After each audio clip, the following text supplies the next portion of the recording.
it finish loading. Oh, it looks like it will. Tasteless. The bar is almost full. Okay. It's time to start game one. Rogue vs. Neeb starts now. Let's go.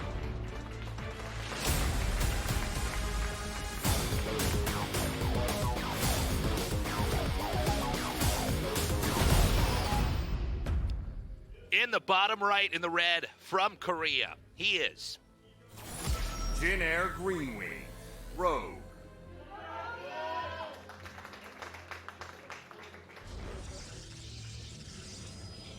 And the top left, I hear the call, the bold eagle, the freedom, the flags. This is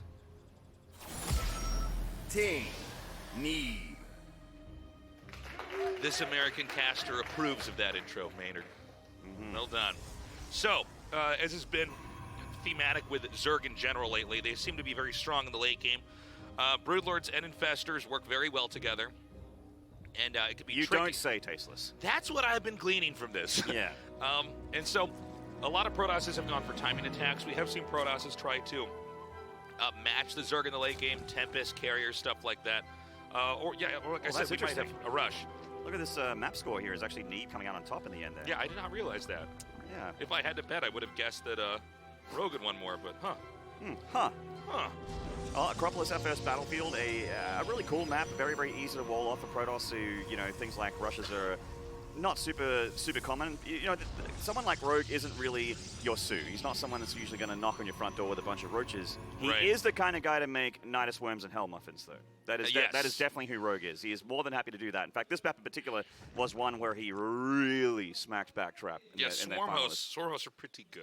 Yes, it is not too bad. But, Neeb knows that better than anyone else, and I really hope for Neeb in this particular series, for anyone that's a Neeb fan out there, if you want to see this guy advance, I think it's all going to come down to Neeb having something very special prepared for this player.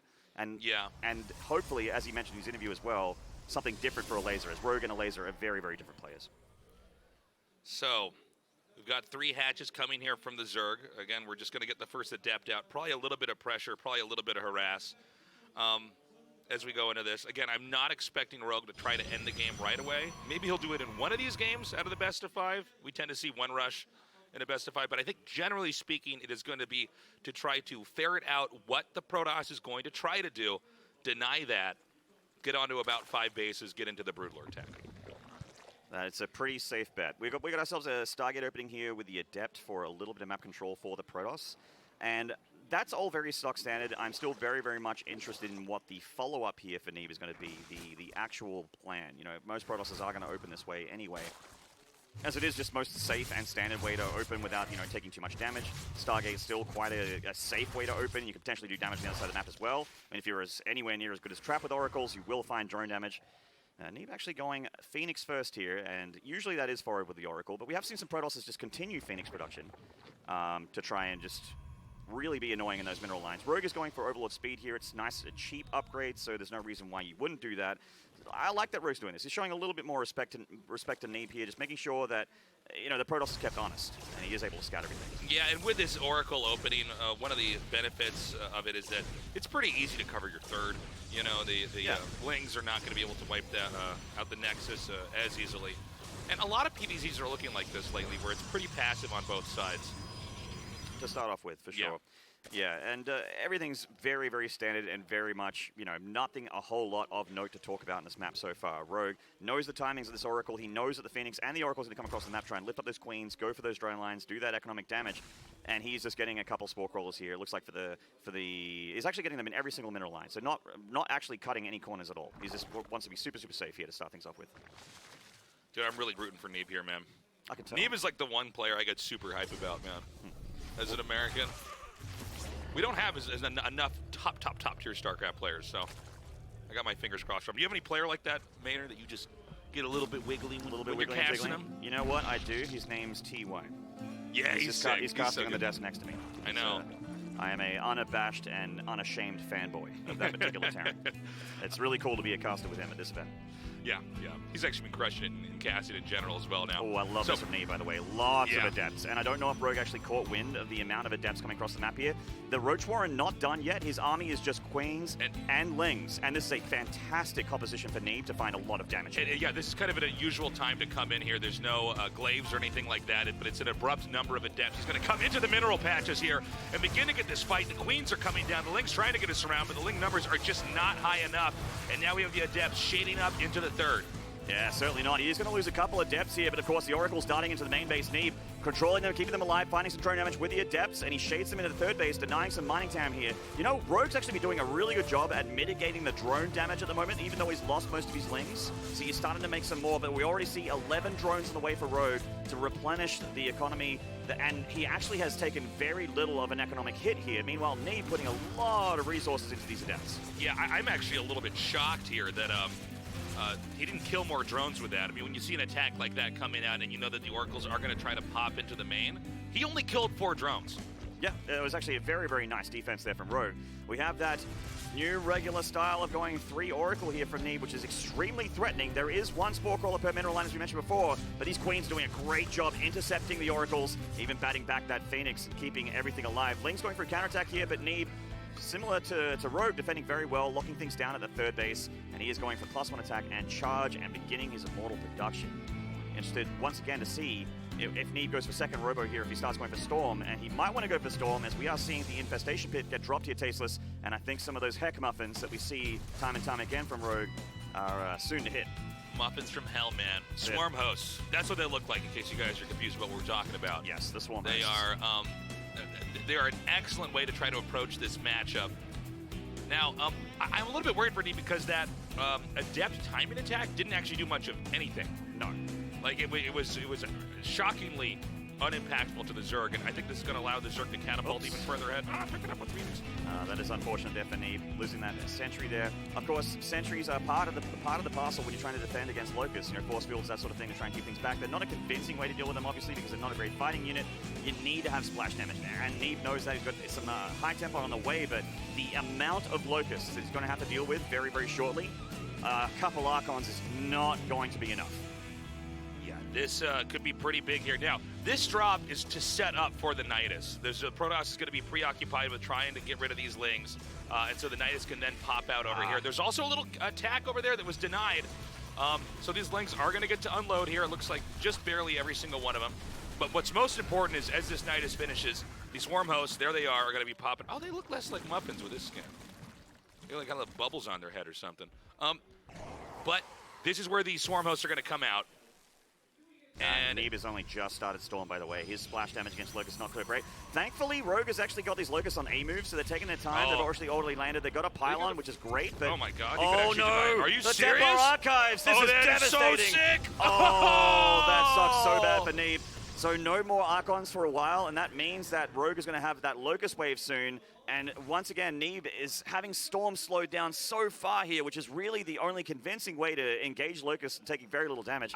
I'm very worried for Neeb. Yeah, I guess it's kind of subtle, but I guess you really do want to have Templar Archives in the very, very corner of your base, so that can't happen. So. It's kind of like when we saw Tech Labs getting picked off in some of these TVTs where they just be able to snipe with tanks or a drop and get rid of Stim. Same idea here. And now, with the vision in that area, a second Nidus is going to come in here. The Oracles are going to try to target it down.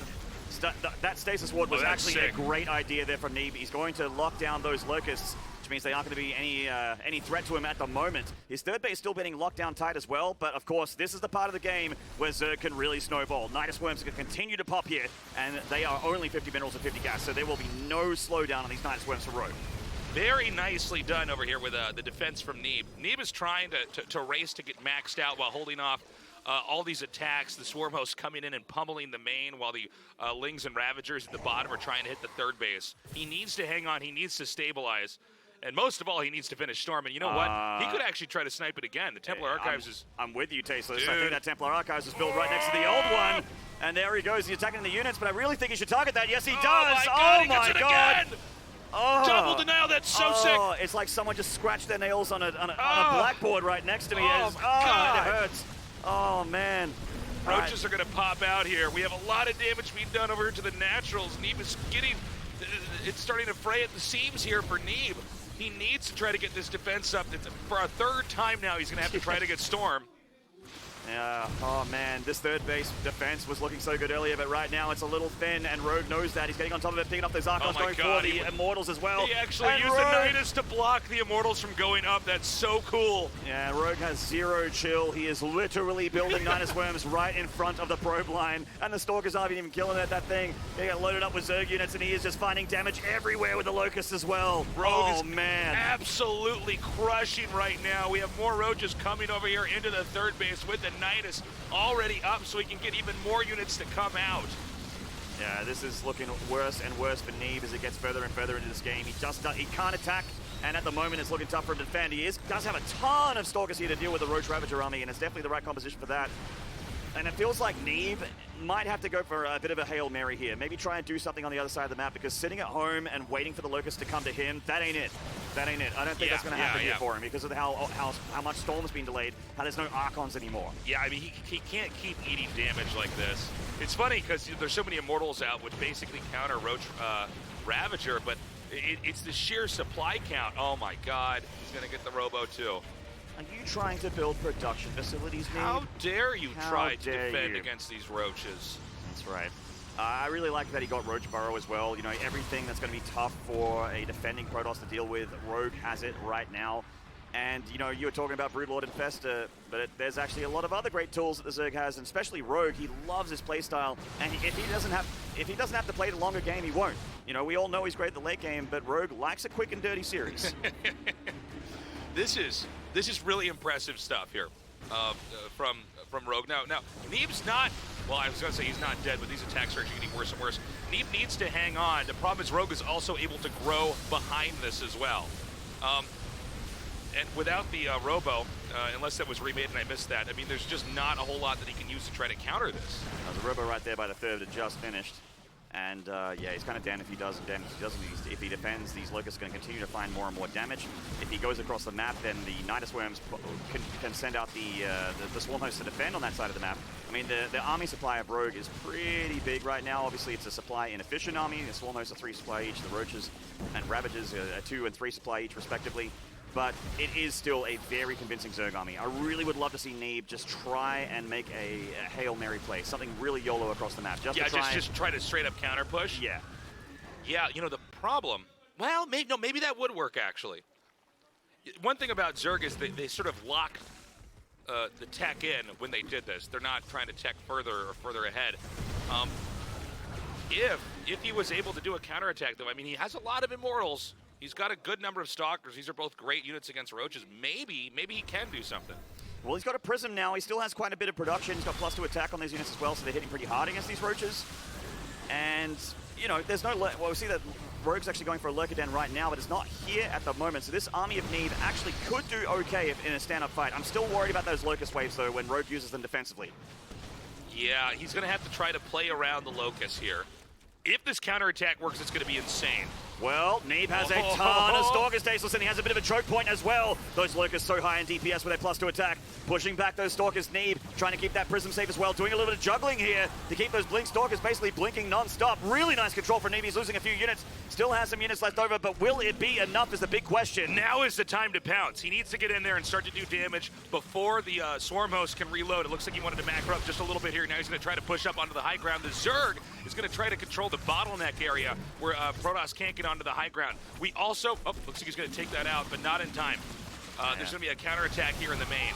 Well, I think Rogue actually wants to have stuff down here on the low ground, but he's actually at that point where he has enough army. He can spend some of those units on the other side of the map and probably still defend as well. Those Roaches, relatively inexpensive for Rogue. Here come those Locusts once again, and Neeb, you know, no Archons, no charge lots to hold that front line. No Storms, obviously. Not going to see seeing Storm in this game.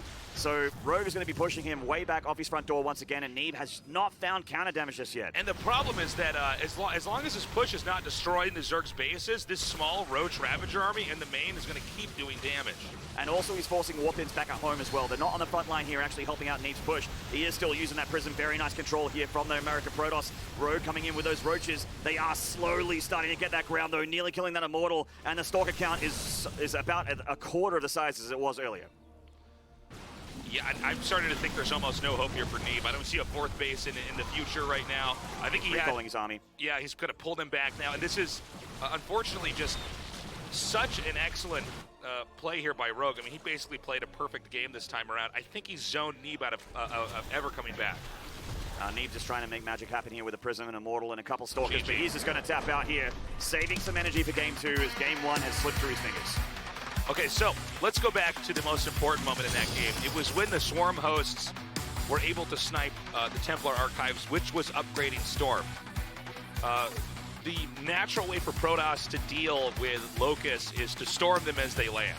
Yeah. And so that means the Locusts then have to wait for them to reload all of their...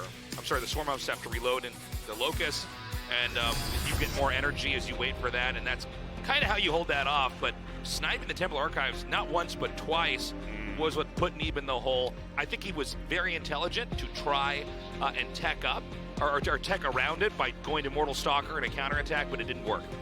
And I kind of mentioned in the cast, but to reiterate, his only play at that point, because Rogue forced his hand, was to go for some kind of Hail Mary counterattack. Yeah. So, and Neeb knew that, he went for it, but it just didn't look good on paper. He was kind of, it was a real catch-22 for the Protoss after losing the Templar Archives twice. You're absolutely right, Tasteless. That was the big moment there where Rogue had the upper hand, and he just did not give it away. It is time to start Game 2. Rogue versus Neeb continues on now.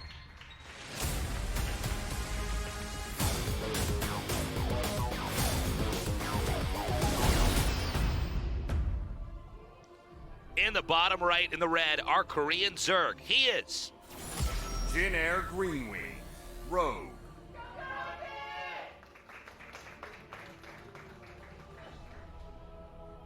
In the top left, knocked down in Game 1, but he will get up again for Game 2. He is Team Neeb.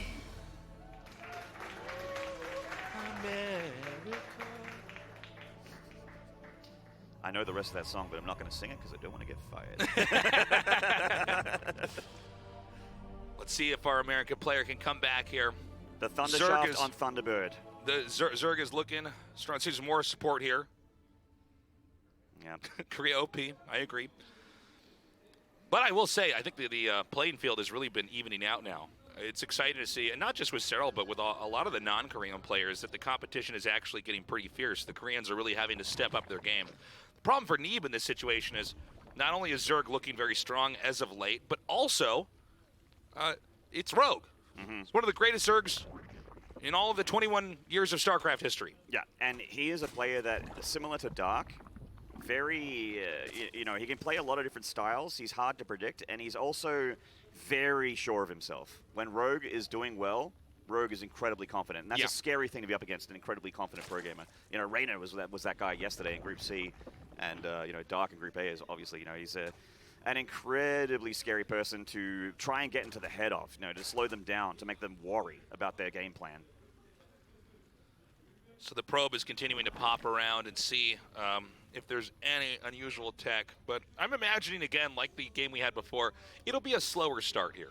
A bit of a slow burn. Game paused. All right, get a bit of pause Man, here. was I ever right about that? All right, we got to pause here. And I let you guys know when the game is ready. Tasteless just got to put his pants back on. I got to let me put my shirt back on. Sorry. Take off his nipple clamps.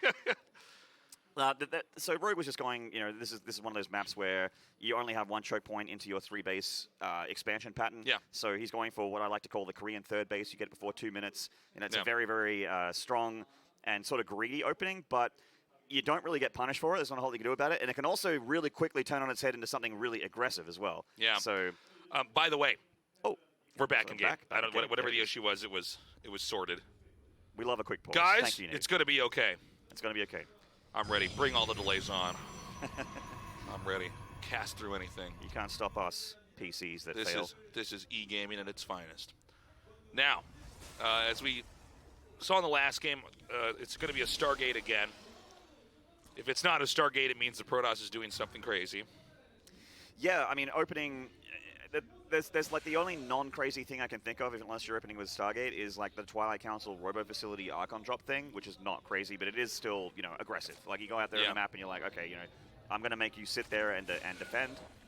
Whereas the Stargate opening, you basically you're basically like, okay, I want to be safe back at home, and I also just want to have a look and see what you're doing, potentially get damage if I can. But the Archon thing, if you're not doing damage with the Archons, if you're not pushing back creep and you're not, cutting into the drone line, or at least, pushing back queens and that sort of thing, then it doesn't really pay for itself. It's extremely expensive. Now, Neeb, again, when we looked at that last game, he really showed that he could intuit how to try to get a win in a completely disastrous situation. The Immortal, the Stalker play. I want to know what Neeb looks like in late game against Rogue when everything goes according to plan. Because Neeb is one of the few Protosses who I think could maybe handle Broodlord Infestor in the late game. Potentially. I don't know if you'll find a Protoss out there that wants to do that, but I do agree that if he does get to that point, he's definitely one of the few that can make it happen against someone of the caliber of Rogue. Of course, Neeb actually used to be such a late game monster, particularly in this matchup, but right. The way that units worked, the balance and whatnot was definitely different back then. The carrier was a lot better. And Zergs were relying a little bit more on like Hydralisks and Viper Corruptor and that sort of thing. Yeah. Robo now coming down here at third base. Now this is Thunderbird, where you pretty much always get a third base. This map is built in such a way that it incentivizes the players to try to take that third, since there's basically only one entrance point in the early part of the game to the third base. And Neeb opened very carefully here, Showtime and stats. Sometimes those kind of Protosses, they want to wall off the actual ramp to all three bases rather than just block the natural. So the third for Neeb is a little bit open, but Rogue's not finding any damage with these lings. He sent some lings across the map for an attempt at a run by, but it got knocked back pretty quickly. And Neeb switching out of Stargate Tech very quickly here. Does it look like he's going to go for too many oracles, just a couple here, and then go into something a lot more of a powerful ground army focused mid game.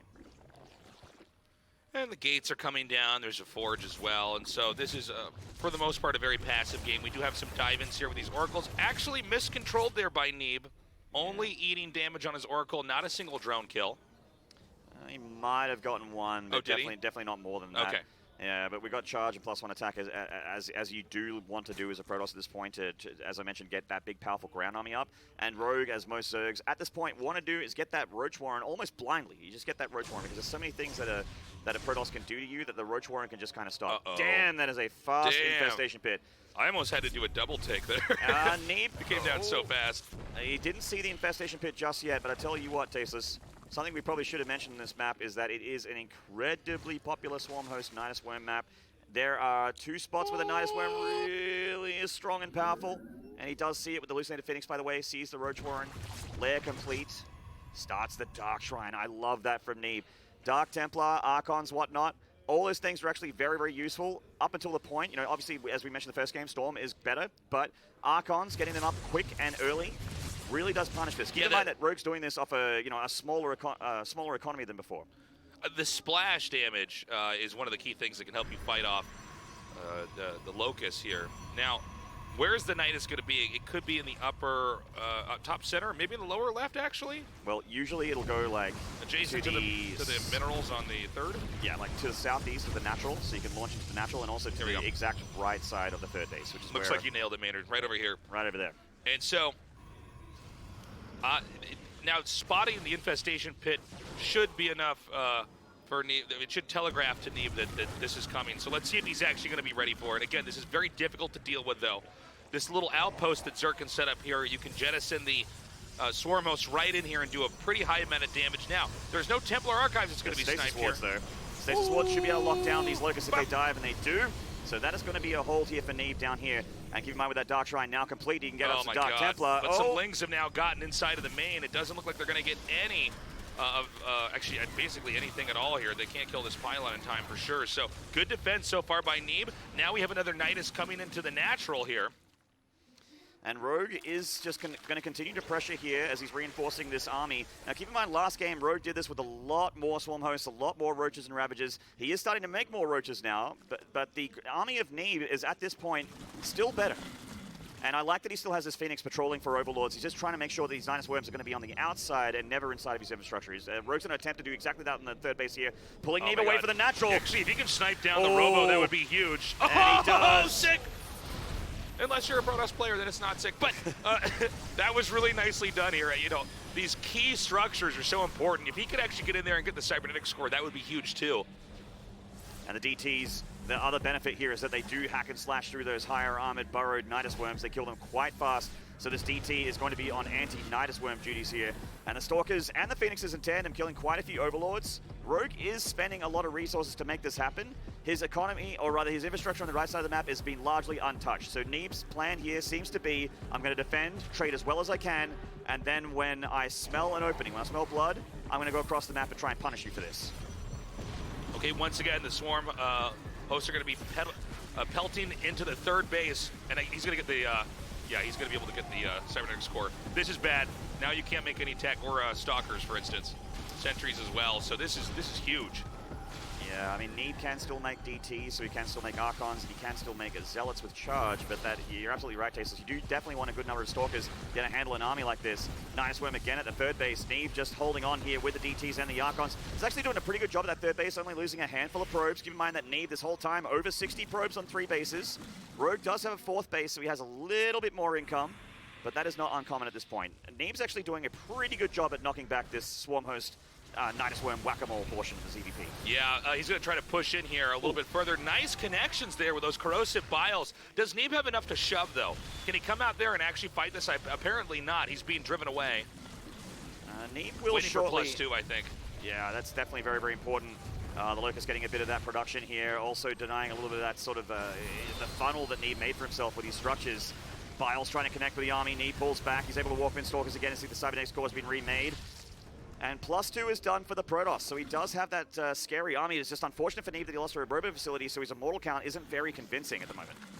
Okay, more and more roaches are coming out. Looks like we're going to have another dive in here. It does seem like things are starting to quiet down here on the offense, but as I say that, again, several great corrosive biles always connecting with their targets, which is actually not that common in pro games with Ravagers. Quite true. Usually they dodge it, you know. I got what you were picking up there. Right. But I'm not saying pros are bad guys. You're just saying that you could probably do better, and that's fair enough. So Neeb is starting to push this back a little bit at his front door here. He's bringing in that army from the third base. Now that it's done with the Nidus Worm wave and the Nidus Worms are on cooldown, he's going to come forward and try and push back the Nidus Worm head down here in front of his natural, which he gets. So that's lovely. But the Locust wave is about to kick in at that third again. Rogue just trying to Nidus wherever Neeb isn't. Okay, I think he's starting to stabilize. If he can push up into where the Swarm hosts are, he might have a shot. Definitely. If he can just weather the storm here.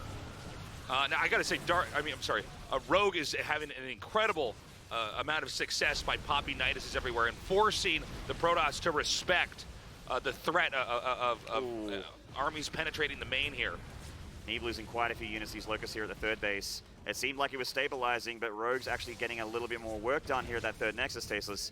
A lot of Neeb's army very battered and bruised, and it's not a very complex army either. He doesn't have a ton of these units that you want to have at this point. You know, he doesn't have that many Archons at all. His mortal count's still not very high. You know, charging +2 is nice, good Stalker count is nice, but, I mean, we just saw how much pure Stalker can do against a Roach Ravager force with a lot of Swarm hosts. Okay, now this is going to be another wave of Locusts here. A second Nidus Worm comes down. And he's doing a great job of targeting Archons, for instance, but good pickups here with these War Prisms. I love it. Certainly. And yes, Neeb is taking damage. Yes, he's losing units. I think losing the units is probably the worst part. His probe count is still okay, considering he's on 3 bases, but Rogue just will not let him take a 4th base. Oh my God, it's going to get worse, too. He's making more and more and more units, and now he has Roach Burrow. Does Neeb have any detection whatsoever? Has he got any observers? Uh-oh. He's got a cannon over here, but I don't think that's going to last too long. He's got one observer with his army, so he can engage and chase. Rogue might end up throwing Neeb off balance. He could end up hammering the third again here with a Locust as all these units are scrambling to try to defend. This Roach Burrow tactic, very, very similar to the tactic from Rogue in Game 1, but just with a much faster Nidus Worms and Swarm Hosts. The Overseers are with the army now, so the DTs can't do anything cheeky. Neeb just up against the wall here, just trying to defend on both fronts. And it looked good for a bit, but Rogue is definitely starting to make some magic happen. Okay, again, he does deny these Locusts from actually taking the Nexus out. I'm getting worried, though. There's a 5th base being taken very quietly on the far right side of the map. And remember, as Neeb's holding all this stuff off, he's also going to eventually run out of minerals if he doesn't get a 3rd. And right now, the clench is so tight on Neeb here, I don't know if he's going to be able to break free.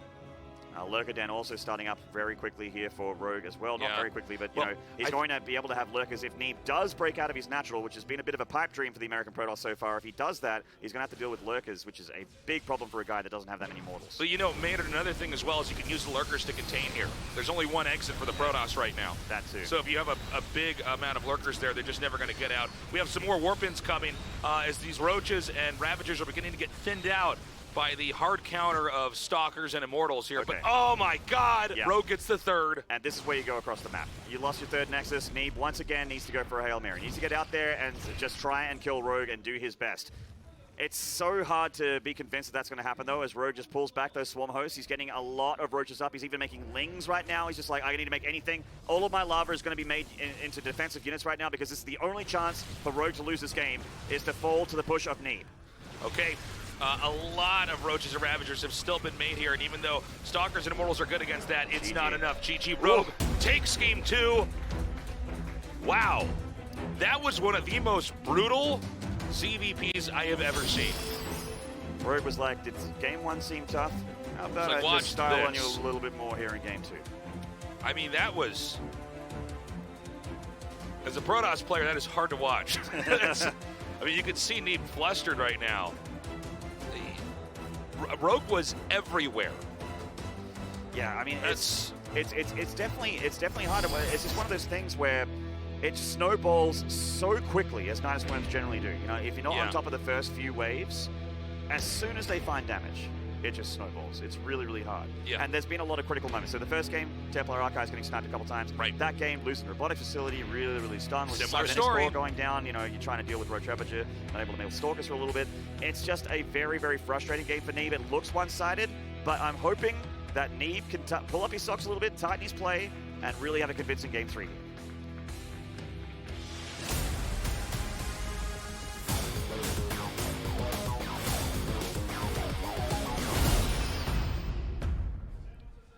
You do deserve this time, Maynard. All right. In the top left here at match point, the GSL Code S champion of Season 3. He is Jin Air Greenwing, Rogue. Maybe the thing that Neeb needed most of all was an American to do his intro. In the bottom right, in the blue, our American player, he is. Ting, Neeb. Take my energy. all you Neeb fans out there. Prepare your Twitch chat spirit bomb, That's right. because he is going to need something. Feels like he's all alone out there. He's just having a very, very tough time against this Nidus Swarm host play. I mean, as Showtime before, I mean, they just did not have the right response, or at least wasn't able to execute the right response against this play to just have any kind of convincing follow-up to that. Man, I hope we can go to a game 4 here. This is actually moving too quickly. It's serious. I wanted to have a longer one. Now, both games we had Nidus Worms used, and you can see why. Oh, I didn't get a rewards on the back. I didn't get it. They try to be fast, but not as fast as our production team. A freak is like, you are going to watch this probe scout this main and like it. So, what can Neeb do here? Maybe he needs to attack in a little bit earlier. I mean, you don't have to deal with a Nidus Rush if you're already attacking into them, but the problem is that Rogue is a player, I'm even having a hard time remembering PVZs where he loses to timing attacks that I've casted. I'm actually digging into my memory here, and it's not coming up. He's very, very solid at everything. Yeah, so some of the online games I've seen from Rogue, in Ollie League, which I sometimes cast, he does do some more timing attacks because, like I mentioned, as much as people keep talking about Rogue's late game, he is also one of those players where he's like, well, if I can get this best of 3 done in 15 minutes, that's completely fine of me. Yeah. It's completely fine. You know the thing with ooh, Okay. Twilight Council, I like it. You know the thing with Rogue, man? Here's my problem. Here's your problem. Here's my beef. All right. You know who Rogue is? He's Superman. You know what I'm talking about? Yeah. Superman's like, oh, he's like the strongest person in the world, and he can fly. You're like, really? He's like, oh, and he has X-ray vision. I'm like, what are you, like 10 years old? Does he have every power? Yeah, when you're well, a kid and you're inventing powers on the fly because you're play fighting with your friends. Yeah, and then you're like, well, does he have any weaknesses? It's like, oh, yeah, he's like weak from a rock from another planet, so, Which no one has. Which nobody has, by the way. It's like, Just rolling. well, can't we just, Can we be more like Batman, where, like, he's got a dark past and all this stuff? What I'm getting at is, like, Rogue is the ultimate Zerg. He can fly, he has super strength, he has X-ray vision. Well, tasteless. Well, actually, maybe we're going to find if he has X-ray vision because this isn't an Adept Rush. So yeah. if he can X-ray vision through the fog of war, maybe he will see this. Otherwise, I hope this build is Kryptonite for your Korean Superman here, because this is going to be the best shot that Neeb has, I think, to try and end Rogue, is to avoid that whole Nidus Worm thing. But Rogue sees the Twilight Council being chrono boosted, and that means that glaives are coming, or I guess charge lots, but generally it's going to be resonating glaives, and that means that Rogue has all the information he needs, and for someone like Rogue, that's extremely frightening for me. So like, this kind of relies on being like a gotcha sort of, Yeah, maneuvers. It's one of those builds where you do it, you go, as you come in. Here I am. Surprise! Yep. That's you can see that Rogue's just making a ton of lings right now. Yeah, I think he uses X-ray vision. He knows. Still, though, Adepts, if you can get him in the right position and hit in certain areas, they're very, very strong. I like this from Rogue, going for +1 attack on the lings as well. It means that this might be one of those games where Rogue just makes like a million bajillion Zerglings. And then after cleaning up the Adepts, just comes across the map and breaks the natural Neeb. He's going for double Stargate as a follow-up, which Rogue scouts, by the way, with his Speed Overlord. Yeah, immediately spotted that. He literally could not have scouted that earlier. Yeah. So he's going to come forward. Note the lings are staying out of the vision. Okay, now he's going to try to pounce on these. Oh my God, Yeah, Rogue's so good. he knows the shade's finished, so in come those lings. Stop! These Adepts are in big trouble. They're trying to shade away, but Rogue has been nothing but making units and scouting that chrono boosted Twilight Council. The Adepts do find a nice little nook to hang out in, but there is still so many lings here, Tasteless. Run, Neeb, no! Okay, more of these Adepts are going down. It looks like only 2 will be able to shade out. And that is massive, because when Protoss go for these Adept attacks, they are kind of halting progress as far as tech goes. Yep. And so the fact that he's killed off 9 Adepts, and Zerg is always fine losing lings. They're going to trade into anything, right? Yeah, that's fine. He's now going to try to get a third base up. Now, the double Oracle play is cool, but I don't know if Neeb's going to be on the right footing here to defend necessarily. I kind of expected Phoenixes, but I like the Oracles a little bit more, actually, as Rogue, with getting +1 attack, his plan is clearly to get tons of Ling Bane, which Oracles are very, very good against, and he is continuously building Queens, though. So it seems like he is starting to, smell what Neeb's cooking here, picking up what Neeb's putting down, if you will. I like cooking, personally, but we had the third base coming down now, and Neeb has gone for a completely alternate tech path here. Okay, it's mass Adepts. He's getting a robo, but he's continuing to pump out Oracles 2 at a time. Oh my God, it's going to be another Nidus play here.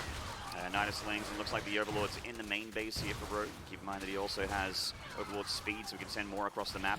The Adepts are going to finally go down. They forced a bit of drones off the line, but Rogue isn't caring about drones right now, Tasteless. He's on 36 of them. He's not looking to play a long game here. He's going to go for a nice big Ling, Nidus Queen all in. But I'll tell you what, Maynard. If Neeb can hold this, he's going to be in a much, much, much better spot than Rogue will. Yeah, I mean, his economy is a lot better. It's just that's going to be the name of the game here for the next couple of minutes. It's just Neeb trying to hold on against all these +1 attack Lings and Banes. And the Queens are about to load up into the Worm from down under and assist their babies with this attack. All right, the Oracles are actually on the other side of the map. They need to be back here defending. We need those Oracles coming in, but there's, once again, just so many Queens. Oh no, the Oracles coming across the map. They're getting a lot of damage here from those Queens. Looks like he's going to try and do econ damage to Rogue, but of course we know with our caster god cams that econ damage is nice and all, but Rogue is already all in. Yep, the Nidus is going to be out here. This is a lot of damage on these workers. As long as Neeb holds the third, he can do this, but this is going to be very difficult. He's got a lot of shield batteries at that third base. He sees the Queens. Obviously, Neeb knows exactly what's going to happen here, so the Immortal is important as well. Immortal's very, very nice against these Queens. Neeb just needs to keep making batteries. There's no such thing as too many shield batteries here. Okay, he's about to attack into the third. He's drawing some of the attention away here. The Queens are coming forward, signaling the beginning of the all-in. There is so few Protoss units here. He's going to have to use the Nexus for cover, as well as these batteries here. If he can thin out the link count, he might be able to bounce back. A couple of the shield batteries at the far left are actually out of range of everything. Only one pylon is powering them as well. Neeb trying to hold on to that natural, while the Queens are also just assaulting this third base, making it very, very hard for the Oracles to come in and help. But so far, Neeb is still holding on. A couple Banelings here from Rogue, but not that many. It's just primarily Lings. Neeb still has a chance to hold on here. Yeah, he's trying. The Lings are going to come around here from the bottom.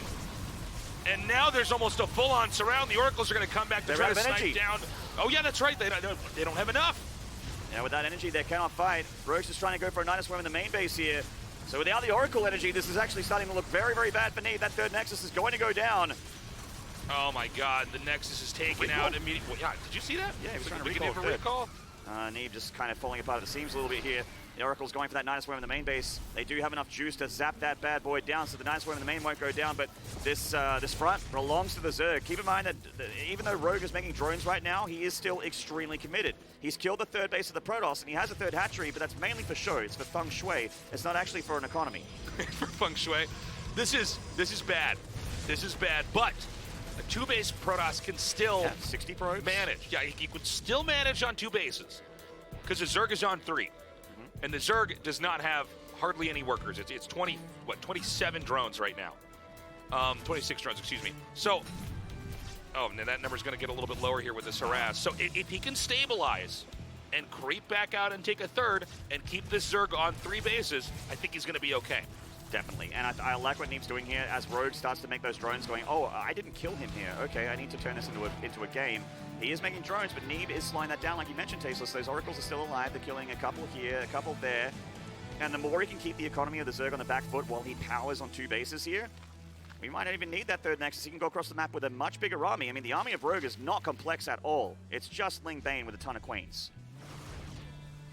Okay, I think there's hope, guys.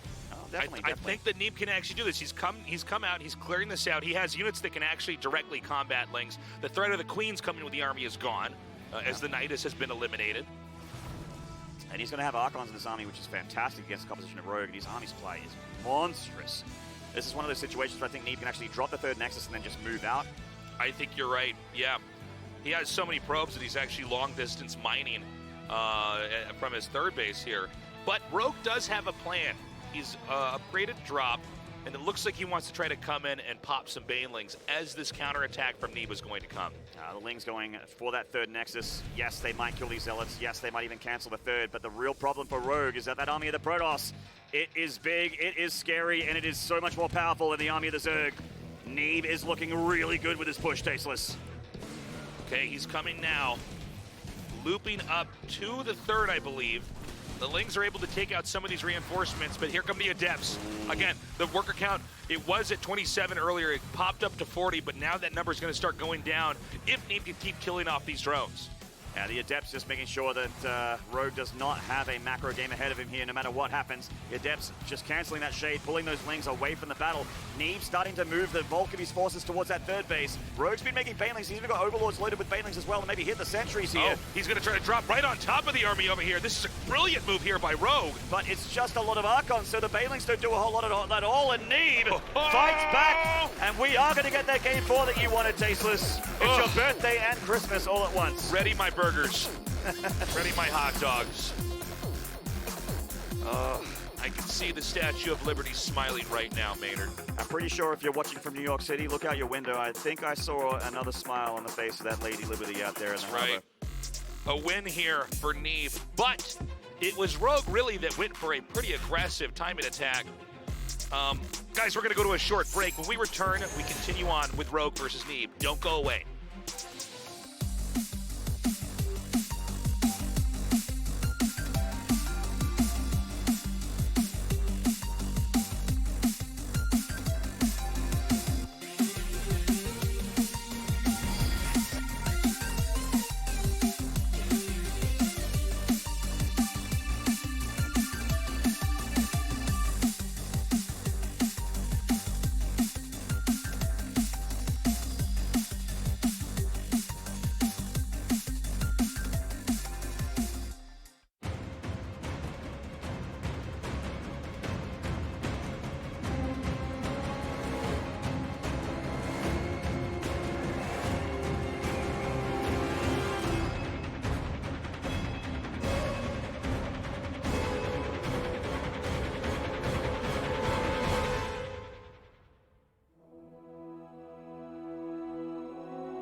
that? Hear that Yeah. sound with my mouth? That was a little bit weird. I was like, I made like a Joker sound with my mouth. Yeah. That was for you guys out there in Twitch chat with your headsets. Didn't know my mic was hot yet. Welcome back, everybody. We're going to go into Game 4 with Rogue versus Neeb. I'm sure all of you at home are hoping that an American can win here. We're going to find out if that's going to be the case. I'll tell you what, though, Rogue is looking stronger. Yeah, I mean, he's definitely still the stronger player in the series so far. The first couple games were quite one-sided. And that last game, it felt like Rogue was like, I'm going to continue to style here because you can't stop me from doing that. Yeah. But Neeb showed him that, in fact, he can. Yeah. We're matching today, by the way. Look at that. Oh, yeah. God, we look Nice. good. We look good.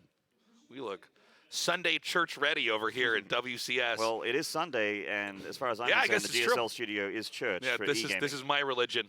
Yeah. So we got a short little delay, but we'll be going into the game pretty soon here. I don't know what Neeb can do if Rogue actually doesn't Night Us All In and just plays more passively. And I want to point out that last game, that was much more of a Night Us All In than game 1 and 2 was. Yeah, I mean, you're doing off the back of sub 30 drones. It's extremely committed. The numbers speak for themselves at the bottom of the screen there. But it's I liked how that. If you guys cast your mind back to how that game started, it was going to be a Resonating Glaives Adept attack, and I think stuff like that is I think what Neeb should be doing in the series, trying to hide stuff, trying to be cheeky, trying to be aggressive. Should he cannon rush or something? Just super cheesy. Yeah, hell yeah. Maybe. We're even seeing the greatest defensive macro Protosses of all time, like Showtime and Stats, drop Forges and Cannon Rush, and that is the state of the mentality of some of these Protosses right now. I just want to kill you now. Yeah. Not later. Get me out of this game as quickly as possible. Yes. Yeah. Get me against a Protoss or a Terran, please. I don't know if it's going to happen, though. Now, our players have joined the game, so I think we don't have to fill time anymore. We're going to Triton. Now, if Neeb wins here, it's 2-2. Rogue still has some wiggle room, though. I mean, he could try a cheese or, another all-in or whatever he wants. It's looking tough. Our game is now loading up. Again, this is a best of 5 between Rogue versus Neeb. The winner is not out of the group, nor is the loser. We're still early on in this part of the tournament. Anyways, let's continue on with Game 4 right now.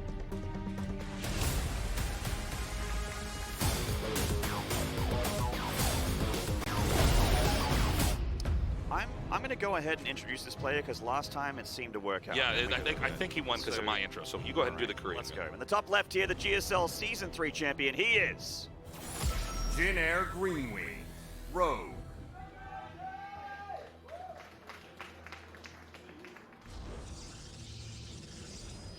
In the bottom right in the blue, from the land of the free and the home of the brave, he is... Team Neeb. Oh, we got USA chants going on here. Hell yeah. Yes. More nationalism. Nationalism isn't Yes. weird. Yeah. There's actually a lot of American fans here, man. Yeah. Meeting a few of them after the show, before the show, that sort of thing. Yeah, this is It's great that we have a good crowd audience. Thanks for coming down, guys, in the audience. Yeah, and it's just so nice to have a crowd for for group stage at BlizzCon as well. Usually we do this from a studio, like from a TV studio. So Yeah, this is fun great. having a live audience here. I prefer this. There's a guy in the audience with a Jurassic Park shirt that's in Japanese. Yes, So that cool. was. I get props to that guy. I want to go and be like, "Where'd you get that shirt?" But he'll probably just say Japan. I'll be like, "Oh yeah, that would make sense." That would make a lot of sense. Oh, okay, got it. It's not often I get hoodie envy, but Yeah. I'm a connoisseur of some pretty fine hoodies myself. But yeah, that guy's got me. He's got me good. Yes. So again, in this game, we got to see if Neeb wants to try to go for a quick win. I think Rogue, after being up 2 games, thought, well, why would I not try just an all-in anyways? I don't want to show too much of my late game ZVP. If I can just cheese out a win here, let's try it. And it almost worked until Neeb bounced back.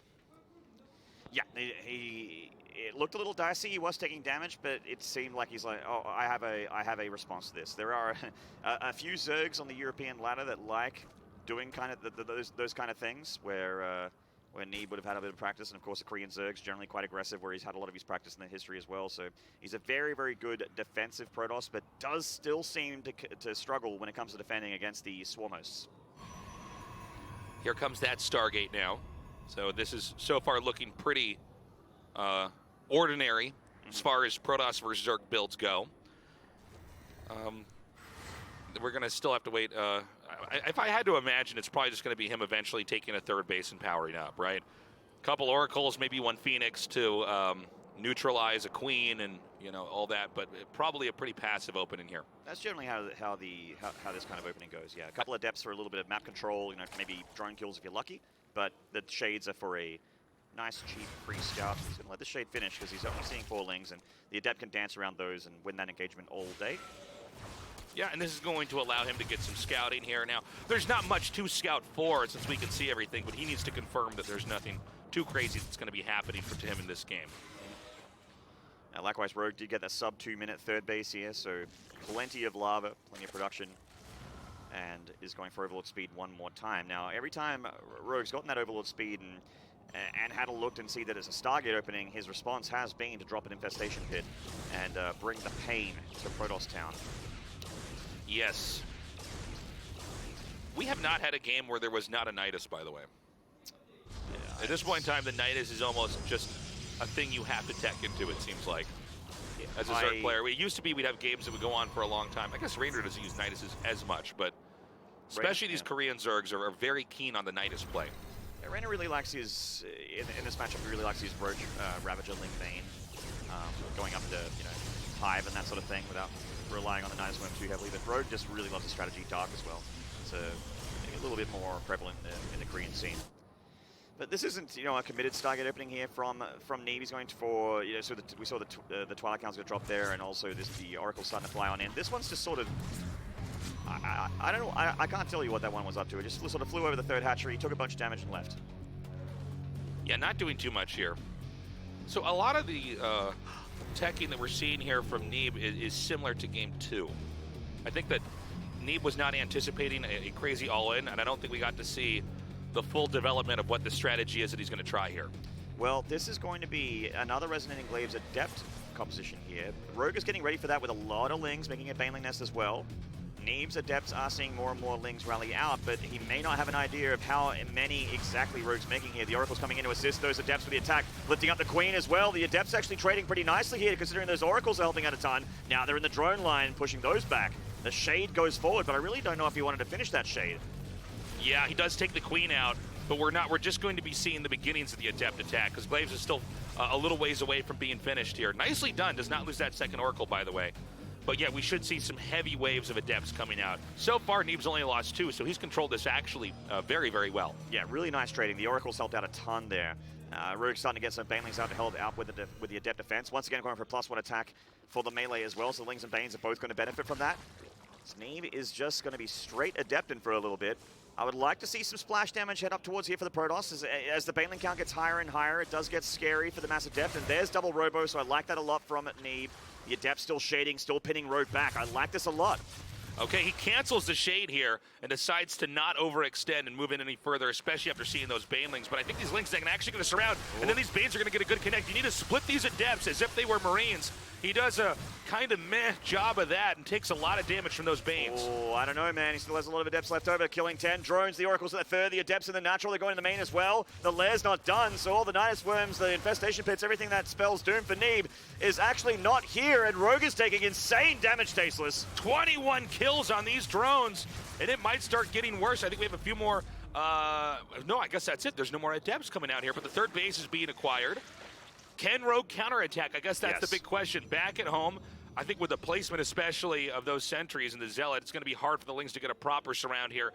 And from here, it's Immortals coming out 2 at a time with that double Robo. Yeah, but the Immortals double Robo is a little exposed. There's Oracles coming home to help. The sentries are here as well.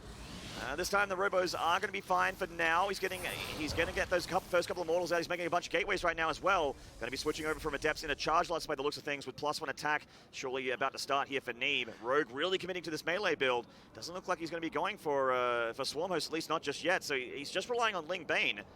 And that kind of starts to fall off pretty fast against Protoss Tasteless, especially when the Archon count starts to, you know, exist. You know, I was going to say when it gets really high, but I don't know, 2 Archons are still really good.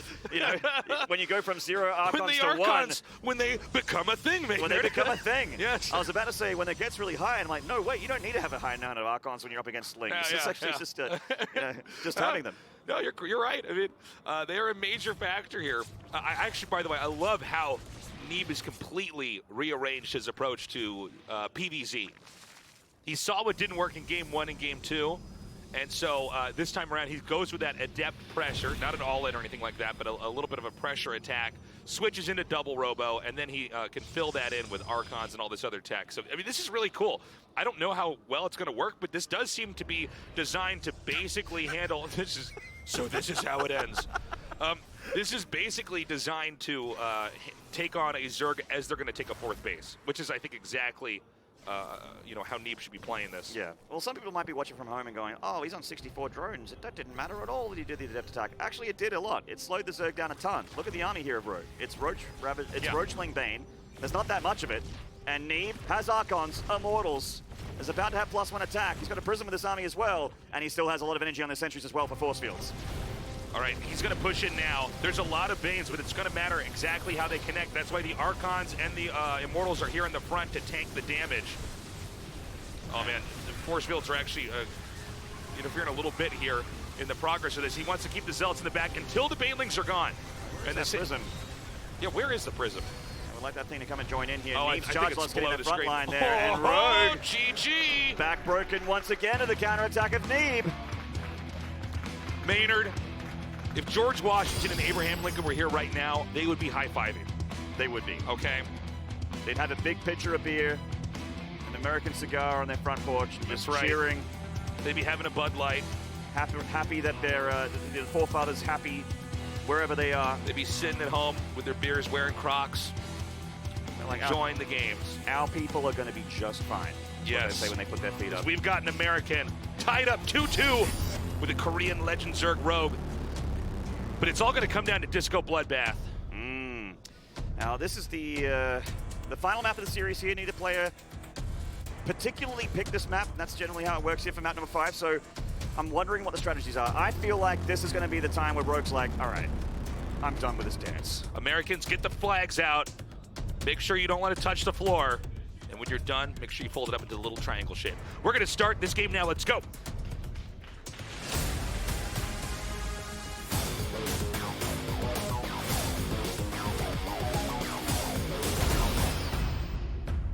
I'm going to do this one more time. We'll see how it ends. Let's see if it works. I think these intros. No particular reason. Yeah, go ahead. On the far right here of Disco Bloodbath, he is Jin Air Greenwing, Rogue. Got some whips in the crowd there for Rogue. That's right. Yeah. In the upper left, in the blue, from the United States of America, he is Ting Neeb.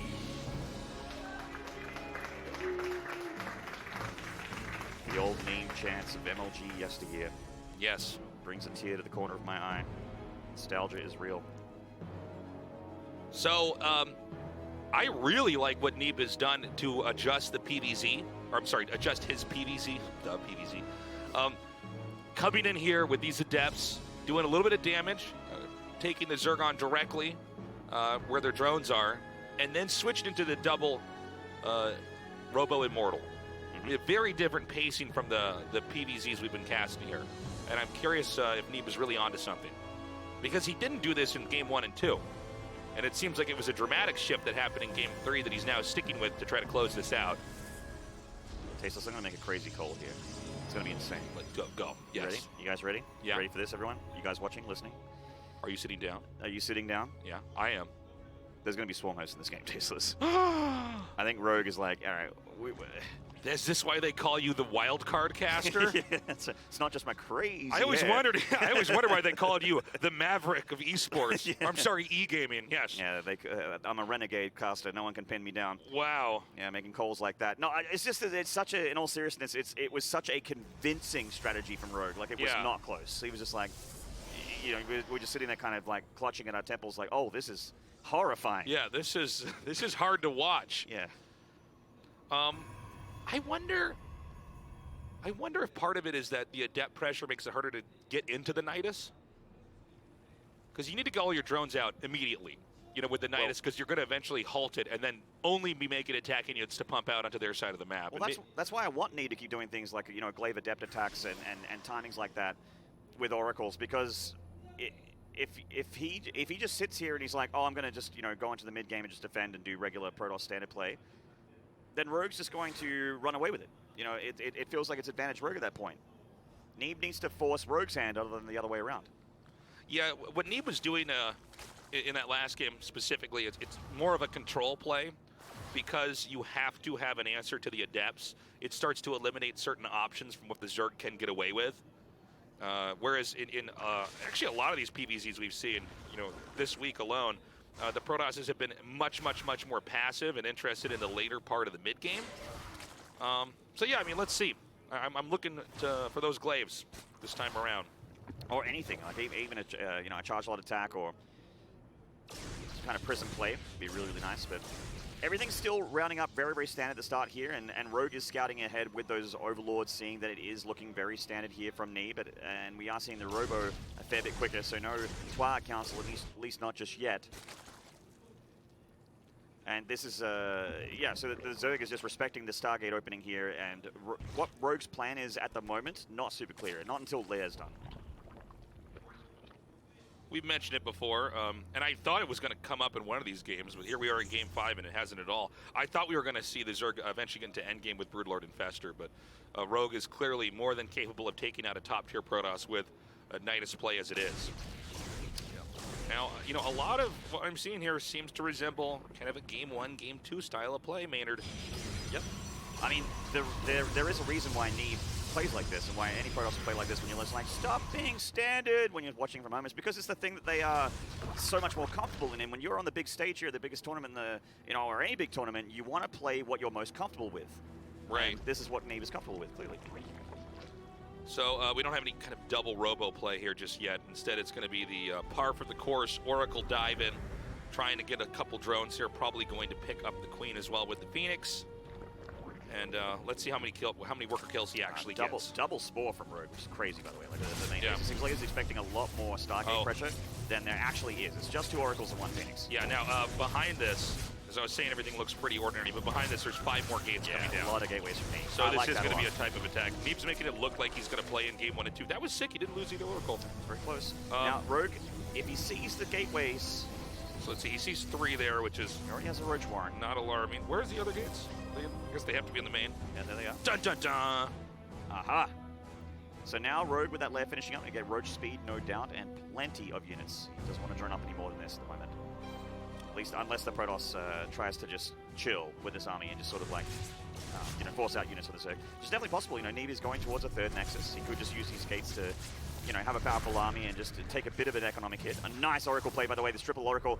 Finding damage, they're diving for that Queen, and getting some drones as well. Oh my god, he's so good! Oh, he lost 1 Oracle. You jinxed him, Tasteless. He's still pretty good, though, but not as good as I meant when I said it.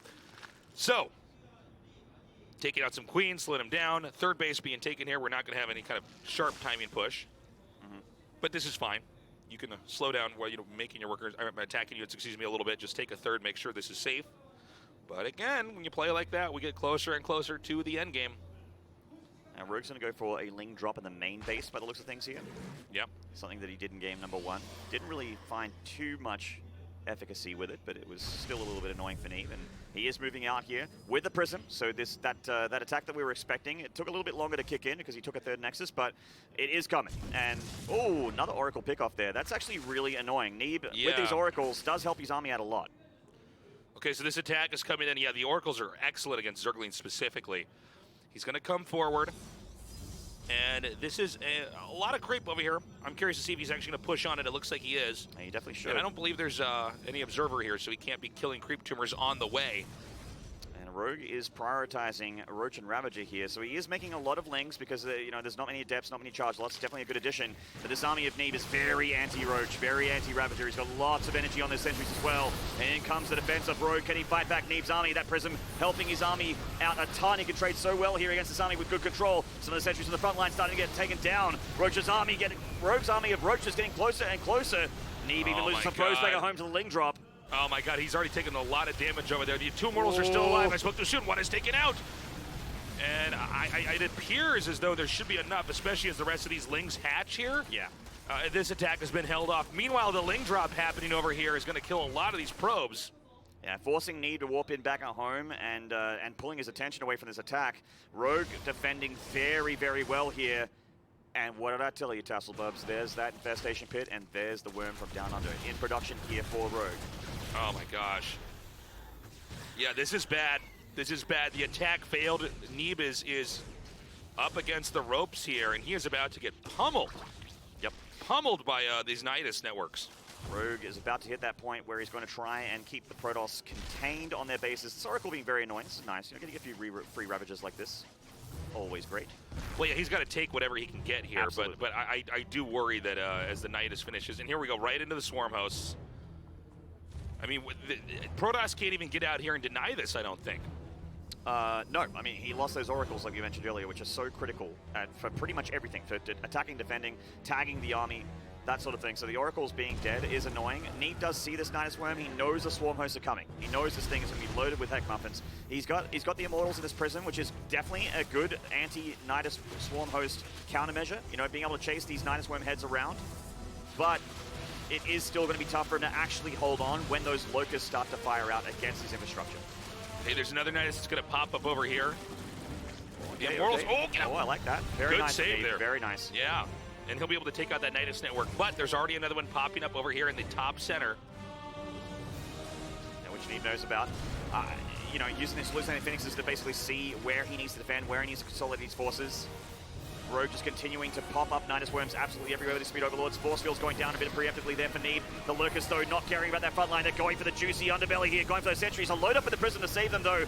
Neeb reinforcing with that Gateway army, but continuing to take damage from the Lurkers and the Roaches and the Ravagers. Neeb's army getting a little bit thinned here by those Corrosive Piles and by the DPS of that Zerg force. Look at this, Roaches and Ravagers driving Immortals and Stalkers down a ramp as they continue to dominate at that third base. Now we've got the Protoss finally pushing him away, but the reinforcement point is so close here with that Nidus. Yes, sir. The Nidus Worm head continuing to be popped out here, and there is not going to be any breaks on this train, Tasteless. Nidus Worm after Nidus Worm is going to be happening here from Rogue, whether he wins or loses. Yeah, and he's ready to have some more Locusts come out here. Oh, those Biles. Devastating Ouch. Bile connections there for Neeb, and he needs everything to go right here. Losing any units cost inefficiently is not the name of the game at this point. Oh, the Locust in the backside. He's got nowhere to run and nowhere to hide. Rogue all over Neeb here in Game 5. Oh my gosh, he takes out another Immortal. Both these Immortals are in the orange here as far as health goes. And there's just too many Roaches. There's too many Ravagers. GG! Rogue wins. So And the player intro meta has been I messed foiled. up that, I messed up that intro. Thought I gave him all my energy. Everyone tweet at Colby Tasteless. It's all his fault.